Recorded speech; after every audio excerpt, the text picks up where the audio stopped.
자, 고종의 친정과 대외 정책의 변화, 그리고 강화도 조약의 체결에 대해 살펴볼게요. 먼저 고종의 친정이라고 나와 있는데 친정은 직접 정치를 주도했다 이런 뜻이에요. 우리 앞에서 배우기를 고종이 12살의 어린 나이에 즉위했기 때문에 초반에는 아버지였던 흥선대원군이 정치를 대신 주도했다고 했어요. 자, 그런데 10여 년 정도의 시간이 흐르면서 이제 고종이 직접 정치를 주도하게 된 겁니다. 이 무렵에 일본은 메이지 유신이라고 하는 대대적인 근대적 개혁을 추진하고 있었어요.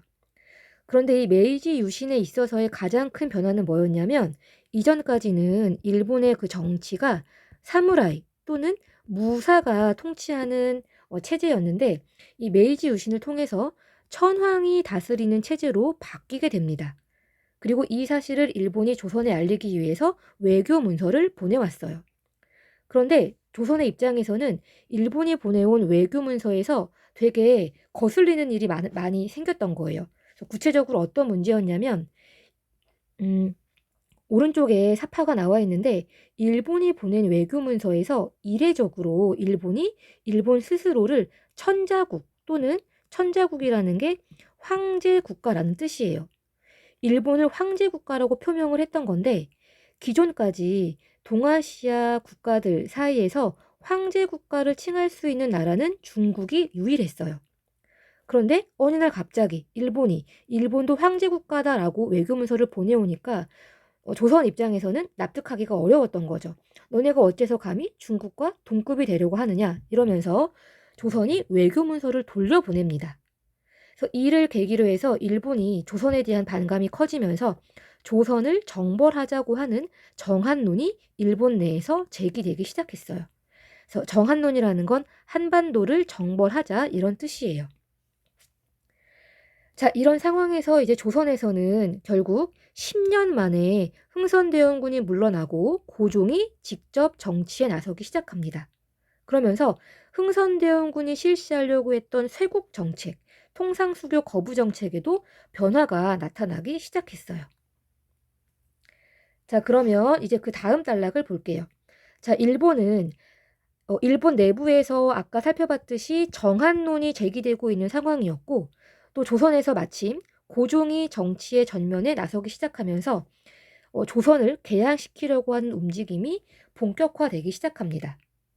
그리고 일본은 1858년에 미국한테 굉장히 굴욕적인 방식으로 개항을 당한 상태였어요.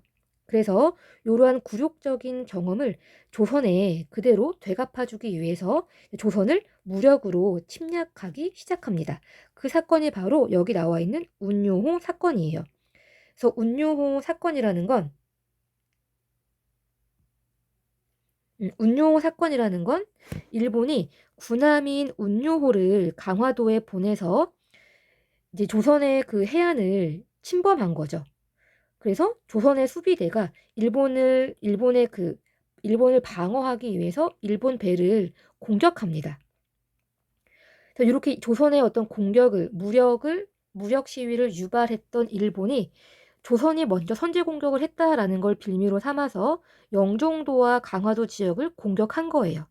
우리가 이 사건을 운용호 사건이라고 부릅니다.